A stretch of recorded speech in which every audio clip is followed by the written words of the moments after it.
तो क्या real Madrid वापस आ चुकी है? क्या किलियन एम्बापे वापस आ चुका है? क्या Vinicius Junior, Kylian Mbappe, Jude Bellingham, Rodrigo, Fede Valverde अभी फाइनली क्लिक करना स्टार्ट हो गए हैं?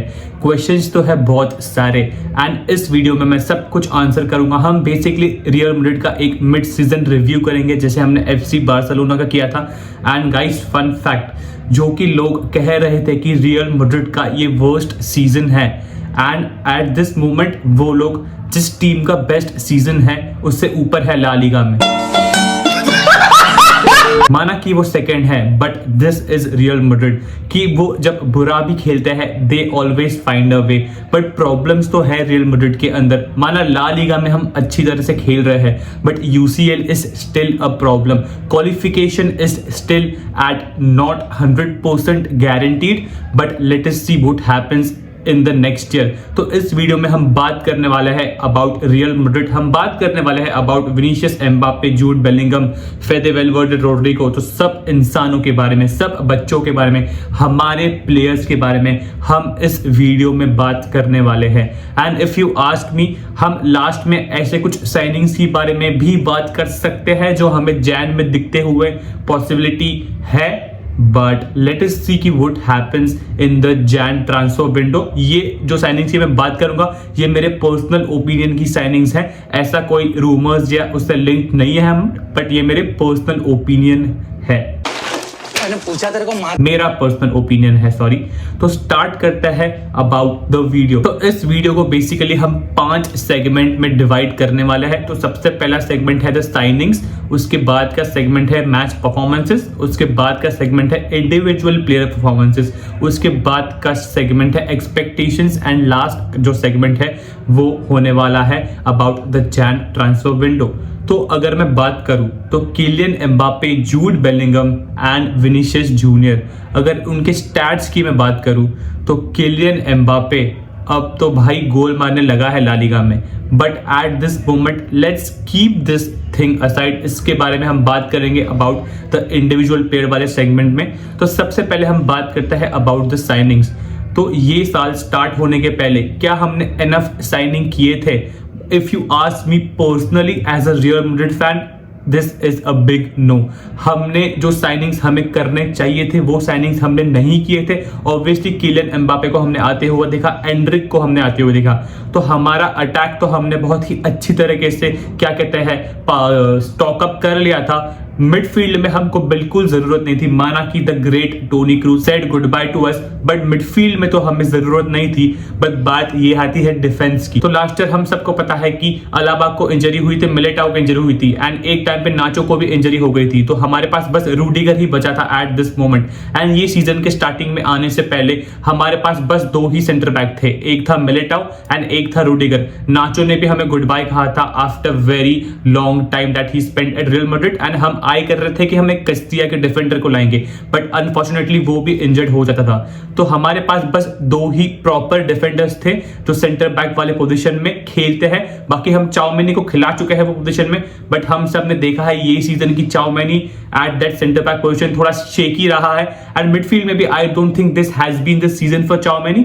तो हमारे पास बस 2 ही सेंटर बैक थे इन दैट सेंटर बैक वाले एरिया में। डेविड अलाबा ऑब्वियसली आने वाला था बट धीरे धीरे करके उसकी जो कमबैक की डेट थी वो आगे शिफ्ट होते गई, तो प्रॉब्लम्स तो हमें रही थी। तो एक चीज जो हमें साइन करना चाहिए था was that one centre back. And अगर आप मुझे पूछो राइट बैक, तो सीजन के स्टार्ट में if you ask me I would have gone for a very good right back. But ठीक है, इसमें कुछ प्रॉब्लम नहीं थी। बट ऑब्वियसली किसी ने भी प्रेडिक्ट नहीं किया था कि डैनी कार्वाहाल को इंजरी हो जाएगी। बट ठीक है, तो राइट बैक भी एक नेसेसिटी थी। बट जो परफॉर्मेंस कार्वाहाल ने लास्ट ईयर दिया था उसके बाद उसने सबके मुंह पे एक तमाचा मार दिया। तो राइट बैक का इतना इंपॉर्टेंस नहीं था बट सेंटर बैक का था। तो did we make enough signings? If you ask me personally the answer for this question is no. इसके बाद हम बात करते हैं अबाउट द मैच परफॉर्मेंसेस। अगर मैं आपको कहूं कि आपकी टीम में जूड बेलिंगम खेल रहा है, आपके टीम में विनीसियस खेल रहा है, आपकी टीम में रोड्रिगो खेल रहा है, आपकी टीम में द ग्रेट किलियन एम्बापे खेल रहा है, फेडरिको वेल्वर्डे खेल रहा है, लुकिटा मॉड्रिच खेलेगा, रूडिगर खेल रहा है आपके बैकलाइन में, टीबो कोर्टवा खेल रहा है, तो आप मुझे कहोगे कि ऐसी टीम तो बेसिकली फीफा में बनती है। एंड हम सबको पता है कि सीजन के स्टार्ट में हर एक फैन, हर एक क्या कहते हैं, जो एनालाइज करता है फुटबॉल को, वो एक चीज कह रहा था कि this is the Real Madrid that people are not ready for, Europe is not ready for, world is not ready for. But हम सबको पता है कि this was the third wave of the galactico signings, and हम सब जानते हैं कि जब इतने सारे बेस्ट प्लेयर्स को तुम एक साथ लाओ तो उन्हें टाइम लगता है to gel up. And if you personally ask me, Kylian Mbappe की लाइफ हम सबको पता है कि बिफोर दैट एथलेटिक क्लब वाला गेम बिल्कुल अच्छी नहीं थी, बट उसके स्टैट्स कंप्लीटली अलग चीज बोल रहे हैं एट दिस मोमेंट। तो हम सबको पता था कि थोड़ा बहुत टाइम तो लगेगा इन सारे प्लेयर्स को एक साथ लाके एक साथ खेलने में। बट पर्सनली मैच परफॉर्मेंस के लिए अगर आप मुझे पूछो तो I am not happy with the kind of performance that real Madrid have shown us this season. But बात यही होती है ना कि रियल मैड्रिड एक ऐसी टीम है कि अगर कोई अपोनेंट टीम 80 मिनट भी अच्छा खेल रही है तो they have a answer in the last 10 minutes, वो फाइंड करते हैं एंड वो गेम जीत जाते हैं। तो if you ask me with the performance that they have shown on the pitch, are you happy? I will say this is a very perfect and a very clear answer in front of me. The answer is no. अगर मैं इस साल मुझे games की बात करनी हो जिसमें रियल मैड्रिड ने बहुत अच्छा खेला था तो मेरे पास हाथ पे जितनी उंगलियां हैं मैं उतने गेम्स के बारे में ही बात कर सकता हूं सॉरी। बट सीन वही है ना कि they find a way and at the end of the day the result matters. सेविया वाले गेम जो हमने लास्ट खेला था, ये साल का last game, I feel that was a perfect real Madrid वाला गेम। हमने एक बहुत ही बेहतरीन परफॉर्मेंस दिया, बट बात वही है ना कि परफेक्ट का मतलब होता है कि तुम हर एक चीज में 100% सक्सेसफुल रहो, बट प्रॉब्लम डिफेंस में तो है ही। तो देखते हैं कि डिफेंस में क्या हम अच्छा कर सकते हैं in the next year. But if you ask मी, सेविया वाला गेम अच्छा था, एंड अगर उसके बाद मैं एक गेम रिकॉल करूं जो इंटरकॉन्टिनेंटल कप वाला फाइनल था, वो भी हमने इतने अच्छे तरीके से नहीं खेला था। बट रियल मैड्रिड का season in the first half के लास्ट कुछ महीनों में, लाइक इफ यू आस्क मी, जो एथलेटिक क्लब वाले मैच था उसके बाद मैड्रिड का परफॉर्मेंस हैज बीन कि हम देख सकते हैं एटलीस्ट। बस स्टार्टिंग में तो भाई बहुत ही ज्यादा टॉर्चर हो रहा था। हम सबको पता है, हर एक रियल मैड्रिड फैन ये चीज मुझसे रिलेट करेगा। तुम अंदर ही अंदर अपने आप को पूछो कि क्या हमारा परफॉर्मेंस अच्छा था, but for me it was not up to the mark जो मैंने एक्सपेक्ट किया था। ठीक है, मैंने ये तो एक्सपेक्ट नहीं किया था कि ये सारे प्लेयर्स हैं तो हम एक मैच पे 10 गोल मार देंगे, 5 गोल मार देंगे, ये तो पॉसिबल नहीं होने वाला। रोनाल्डो, मेसी, नेमार भी एक गेम में खेलेंगे, एक टीम में खेलेंगे, तो ये तो पॉसिबल होने नहीं वाला at the end. But if you ask me personally speaking, the performance of the team was not what I expected, and मैंने एक्सपेक्ट बहुत हाई नहीं किया था। मैंने ये माना था कि स्टार्टिंग के 1-2 महीने हमें टाइम लगेगा, but performance was till the match of Athletic Club was not that great, but उसके बाद हमने अच्छा खेला। तो अगर मैच परफॉर्मेंस की ही बात करें तो हम अपना यूसीएल कैंपेन देख सकते हैं, तो इससे भी बहुत ही क्लियर कट हमारे आंखों के सामने एक पर्दा हट चुका है कि हमारा परफॉर्मेंस कैसा रहा है। तो that was the performance of us in the UCL. माना कि लास्ट गेम हमने यूसीएल में भी अच्छा खेला, बट लेटेस्ट सी वो काफी नहीं था। अब हमें और 2 गेम्स है जैन में जो जीतने हैं। तो अभी बात करते हैं about the individual performance of the players. हम रेट करेंगे हर एक प्लेयर को। ऑब्वियसली ये चीज पॉसिबल नहीं होने वाली। हम रेट करेंगे कुछ ऐसे प्लेयर्स को जो मेरे हिसाब से बहुत ही बेहतरीन रहे हैं this season. If you ask me one player that I will rate 10 on 10 this season, and उस प्लेयर का नाम है फेडरिको वेलवर्दे। तुम्हें उसके गोल्स ना दिखते हो, तुम्हें उसके असिस्ट ना दिखते हो, बट अगर तुम हर गेम देख रहे हो एज अ फैन तो तुम इस प्लेयर को खड़े होके अपलॉड करना चाहोगे। फिर नो मैटर कुछ भी हो, तुम एथलेटिक बिल्बाओ को सपोर्ट करते हो, तुम बार्सा को सपोर्ट करते हो, मैनचेस्टर सिटी को सपोर्ट करते हो, तुम एथलेटिको मैड्रिड को सपोर्ट करते हो, लिवरपूल को सपोर्ट करते हो, हर एक फैन फेडरिको वेलवर्दे के लिए खड़ा होके ताली मारता है जब वो पिच पे खेलता है, एंड उसका हार्ड वर्क दिखता है। बहुत ही कम ऐसे प्लेयर्स होते हैं जिनके अंदर इतना ज्यादा स्टैमिना होता है, इसके अंदर इतना ज्यादा वर्क रेट होता है, एंड फेडरिको वेलवर्दे वो पिच पर दिखाता है। फेडरिको वेलवर्दे ने इस सीजन 6 गोल मारे हैं, एंड ला लीगा में फेडरिको वेलवर्दे ने 5 गोल मारे हैं, एंड पांचों के पांचों गोल आउटसाइड ऑफ द बॉक्स से आए हैं। हर गोल मारने के बाद फेडरिको वेलवर्दे पता नहीं क्या पर्सनल ले लेता है, वो अपने ड्रेसिंग रूम में जाता है एंड ये चीज कहता है अपने आप को, ठीक है ये गोल तो मैंने मार दिया, एक बैंगर तो मैंने मार दिया, बट मेरा अगला बैंगर इससे भी बेहतरीन होगा। तो ये रही है फेडरिको वेलवर्दे की गोल स्कोरिंग स्टोरी ये सीजन अभी तक। इसके बाद अगर मैं किसी प्लेयर की बात करूं तो I have to talk about Vinicius Junior. Vinicius Junior ने इस सीजन 20 मैच खेले हैं एंड उसने 13 गोल्स एंड 9 असिस्ट दिए हैं। 13 goals and 9 assist, 22 goal contributions in 20 games that he had played this season. And Vinicius junior हम सबको पता है कि किस लेवल का प्लेयर है। विनीशियस जूनियर ने डॉर्टमंड के सामने हैट्रिक मारी थी एंड ऑब्वियसली ओसासुना के सामने भी हैट्रिक मारी थी। तो विनीशियस जूनियर का ये सीजन मेरे हिसाब से ऑब्वियसली जब से एंसेलोटी आया है, विनीशियस जूनियर का ग्राफ ऊपर ही आते जा रहा है। एंड विनीशियस जूनियर को रोनाल्डो ने ये चीज कही थी कि रोनाल्डो के हिसाब से Vinicius junior is the best player. तो विनी कहता है कि अगर रोनाल्डो ने कहा तो ये चीज सही होगी, एंड मैं भी कहता हूं अगर रोनाल्डो कहता है तो ये चीज ऑब्वियसली सही ही होगी। बात तो सही है। तो विनीशियस जूनियर को मैं ये साल रेटिंग दूंगा 9.5 अभी तक दिस सीजन। तो now let's talk about Jude Bellingham. एक टाइम पे लोग जूड बेलिंगम को गालियां दे रहे थे एंड कि ये कह रहे थे कि he is a one season wonder. But क्या आपको पता है कि ये वन सीजन वंडर ने एक सीजन में ही आके मैड्रिड में क्या क्या जीता है, क्या क्या इंपैक्टफुल चीजें की है। तो जूड बेलिंगम एक टाइम तक उसने एक भी गोल नहीं मारा था। एंड बात अब यही होती है ना कि लास्ट सीजन हम देखते हैं कि बेलिंगम ने बहुत सारे गोल मारे हैं तो हर सीजन वो इतने ही गोल मारेगा, बट ऐसा नहीं होता। अभी किलियन एम्बापे के आने के बाद एक चीज तो फिक्स हो गई थी कि जूड बेलिंगम का मिडफील्ड में एक बहुत ही इंपॉर्टेंट रोल होगा। एंड टोनी क्रूज के जाने के बाद एक ऐसा प्लेयर जो उसकी जगह ले सकता है तो वो जूड बेलिंगम ही है, क्योंकि हम सबको पता है कि फेदे वेलवर्दे को पीछे मजदूरी करनी पड़ती है, आगे भी जाना पड़ता है। बट एक प्रॉपर मिडफील्ड वाले एरिया में एक प्लेयर को खेलना होता तो वो है जूड बेलिंगम। बट जब से जूड बेलिंगम ने वो गोल मारा है उसके बाद उसने 7 गोल मारे हैं एंड 6 असिस्ट दिए हैं। तो जूड बेलिंगम हमें वापस फॉर्म में आता हुआ दिख रहा है इन टर्म्स ऑफ गोल्स। ठीक है, उसका फॉर्म तो ये सीजन अच्छा ही था।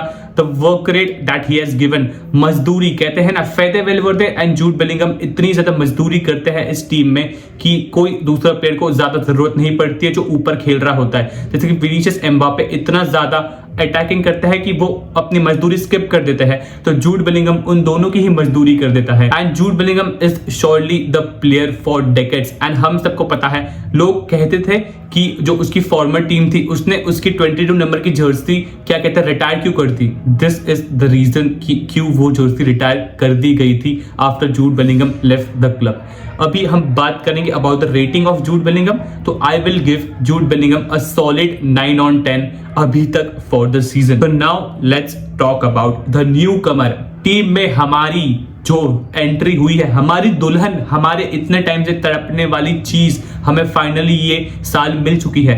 एंड ये सीजन के स्टार्ट में जब वो चीजें कर रहा था तो हर एक फैन की आंखों में आंसू था, खुशी का नहीं दुख का, कि भाई ये तो हमने ऑर्डर नहीं किया था, हमें क्या मीशो से फर्स्ट कॉपी दिया गया है। बट विद टाइम वो कहते हैं समय दो चीजों को चीजें अच्छी हो जाती है। तो किलियन एम्बापे समय के साथ अच्छा होता गया है for Real Madrid this season. Kylian Mbappe ने 13 गोल्स मारे हैं एंड 3 असिस्ट दिए हैं throughout all competitions in 23 games. तो किलियन एम्बापे अब 10 गोल मार चुका है ला लीगा में। एंड किलियन एम्बापे धीरे धीरे हर एक स्टेप ले रहा है towards a very good future, towards a very good season for Real Madrid so far. तो किलियन एम्बापे की अगर हम बात करें तो पहले कुछ महीने भाई की बुंड मार देते, भाई को खोल दिया था, भाई के ऊपर रेप एलिगेशंस लग रहे हैं, भाई के ऊपर क्या कहते हैं हुक्का पीने का लग रहा है। आई एम सो सॉरी अगर आपको बैकग्राउंड का आवाज आ रहा हो तो यहाँ पे कुछ तो चल रहा है। किलियन एम्बापे की अगर हम बात करना चाहिए ये सीजन, तो स्टार्टिंग में वो ड्रिबल भी नहीं कर पा रहा था पास्ट डिफेंडर्स, बट पता नहीं जब से उसने एथलेटिक क्लब के सामने पेनल्टी मिस की थी उसके बाद भैया जी को ऐसा क्या हो गया कि भैया जी ने अपने आप को एक अलग ही चीज बोली होगी ड्रेसिंग रूम में जाके। भैया जी ने पता नहीं अपने दोस्त हकीमी के साथ हुक्के शुक्के मारे होंगे, कुछ तो ऐसे डीप टॉक्स हुए होंगे। उसके बाद किलियन एम्बापे एक डिफरेंट किलियन एम्बापे हमने देखा है ये सीजन। ठीक है, माना कि किलियन एम्बापे अभी भी वो लेवल पर नहीं पहुंचा, बट बस 6 महीने हुए, उसके पास और आगे बहुत टाइम है। तो देखते हैं कि सीजन एंड में क्या होता है विद किलियन एम्बापे। तो मेरे हिसाब से I will give Kylian Mbappe a 8/10 for his performances अभी तक ये सीजन में, but it's a lot of improvement that he can do and वो 10/10 भी हो सकता है, बट मेरी रेटिंग्स ऑब्वियसली मैटर नहीं करती। इसके बाद एक प्लेयर के बारे में बात करें क्योंकि वीडियो बहुत ही लंबा होते जा रहा है, एंड उस प्लेयर का नाम है रूडिगर। हम सबको पता है कि Rudiger has been the very important player, he has been the wall of our backline, but लोग उसकी इतनी ज्यादा तारीफ नहीं करते। भगचोदी करने में भाई अपना नंबर 1 है, बट डिफेंडिंग करने में भाई नंबर 1 से भी ऊपर है। तो Rudiger has been a player who's performing for us very good, but वही है कि वो लाइमलाइट में आता नहीं है, वो गोल मारता है जब जरूरत होती है, वो प्लेयर्स को गंदे फाउल कर देता है, but Rudiger has been one of the very important players for us in the back line, and वो आके प्लेयर्स लाइक असेंसियो को बताता है कि बेटे ये कर, बेटे वो कर। तो Rudiger is surely a very important player for us at this moment. अगर मैं रूडिगर के रेटिंग की बात करूं तो आई विल गिव हिम 8.5 अभी तक for the half of the season that he has played for Real Madrid। अभी ऑब्वियसली मैं रोड्रिगो, असेंसियो, मॉड्रिक सबकी बात तो नहीं कर सकता क्योंकि वीडियो अभी तक ही बहुत लंबा हो चुका है, तो अभी तक इन प्लेयर्स को साइड में रख देते हैं फिलहाल के लिए। ये कुछ प्लेयर्स ऐसे थे जिनका एक बहुत ही बेहतरीन परफॉर्मेंस था, नो डाउट। हर एक प्लेयर जो पिच पे खेलता है उसका अच्छा परफॉर्मेंस है। गूलर अच्छा खेल रहा है, ब्राहिम दियाज अच्छा खेल रहा है, रोड्रिगो अच्छा खेल रहा है, असेंसियो भाई साहब ठीक है। अभी असेंसियो की बात करके खत्म करते हैं ये जो हमारा इंडिविजुअल प्लेयर सेगमेंट था। तो असेंसियो आई फील एक ऐसा प्लेयर था जिसके ऊपर हमने नजर नहीं रखी थी। हमारे 2 कस्टिया के प्लेयर्स ने मिस कर दिया था ड्यू टू इंजरी, तो हम असेंसियो को बस ऐसे ही ले आते थे। मिलिटाओ के इंजरी के बाद जब से वो खेलने लगा है, I feel we are lucky कि हमने उसे चांस दिया, बट पता नहीं अभी एंसेलोटी को क्या हो रहा है। But Asensio I feel has performing very good जब वो टीम में आके खेला है। तो असेंसियो की रेटिंग ऑब्वियसली हम नहीं दे सकते क्योंकि वो बहुत ही कम टाइम खेला है, but Asensio obviously is a player जो हम सब देखना पसंद करेंगे ज्यादा दिस सीजन। तो नेक्स्ट सेगमेंट है एक्सपेक्टेशंस। तो क्या हमारे एक्सपेक्टेशन से ऊपर मैड्रिड उतरी है? If you ask me personally the answer is no. जो हर एक फैन ने एक्सपेक्ट किया था, एंड हम सबको पता है कि मीडिया ने इतना ज्यादा बिल्डअप कर दिया था कि हमने बहुत ज्यादा एक्सपेक्ट करना सोचा होगा इस टीम से, बट ठीक है, हर टीम को टाइम लगता है। इफ यू आस्क मी क्या मेरी एक्सपेक्टेशन से ऊपर ये खेले हैं? बिल्कुल भी नहीं। क्या मेरे एक्सपेक्टेशन से नीचे ये खेले हैं? जी हाँ, एक्सपेक्टेशन से नीचे तो ये लोग खेले हैं। जो हमें देखना था ऑब्वियसली हमने वो देखा नहीं है ऑन फील्ड, बट कोई बात नहीं, अभी भी 6 महीने बाद वो थोड़ा अडेप्ट कर लिया है उन्होंने चीजें। किलियन एम्बापे ने अडेप्ट कर लिया है, तो अब एक्सपेक्टेशंस तो बढ़ेगी। एंड जब इतने ज्यादा स्टार्स एक टीम में खेलते हैं तो काइंड ऑफ तुम मानो या मत मानो वो एक्सपेक्टेशंस तो आ ही जाती है कि ये अच्छा कर सकते हैं। अभी 5 ट्रॉफी के लिए हम कंपीट करेंगे इन द नेक्स्ट 6 मंथ्स, तो देखते हैं कि क्या होता है। क्या मैड्रिड 5 की 5 जीत जाती है? ऑलरेडी हम 2 जीत चुके हैं, तो मैड्रिड अगर 7 ट्रॉफी जीत जाती है, इन केस जीत जाती है, तो वो पहली टीम बनेगी तो विन 7 ट्रॉफीज इन अ सीजन। तो यहां से खत्म हो जाता है 2024 एक्सपेक्टेशंस का जो हमारा सर के ऊपर चीजें मंडरा रही थी। तो 2024 के तो एक्सपेक्टेशंस खत्म हो गई है, अब 2025 के लिए एक्सपेक्टेशंस बढ़ेगी। सबसे फर्स्ट चीज जो हमें करनी है वो ये है कि हमारा यूसीएल का जो रन है वो बहुत ही बेकार सा रहा है, तो हमें अपने आप को क्वालिफाई करना है एंड ऑब्वियसली एक एक्स्ट्रा मैच खेलना पड़ेगा।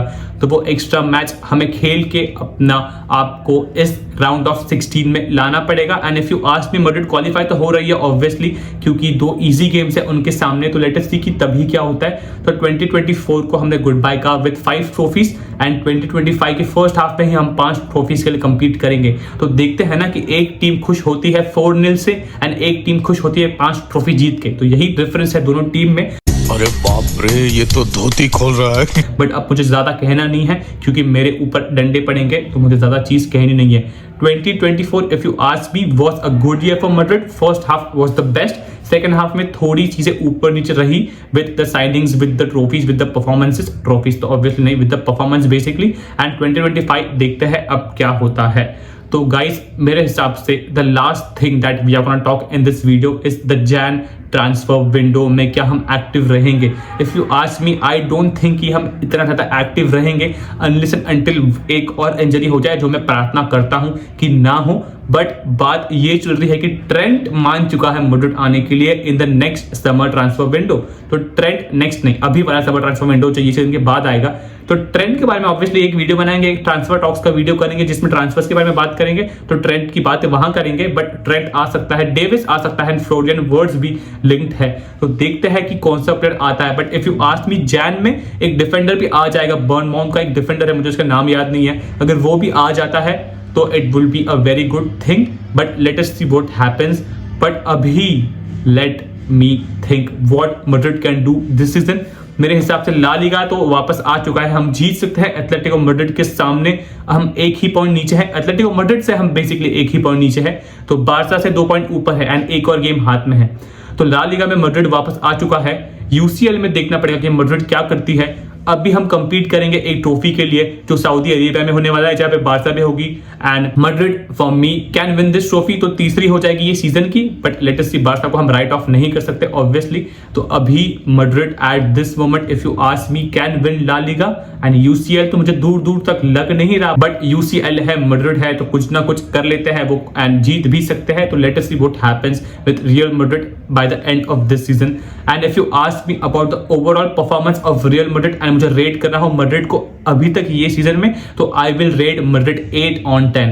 There have been some things कि मैड्रिड को इंप्रूव करनी चाहिए, but if you ask me 8 on 10 I will rate Real Madrid for the season they have had so far.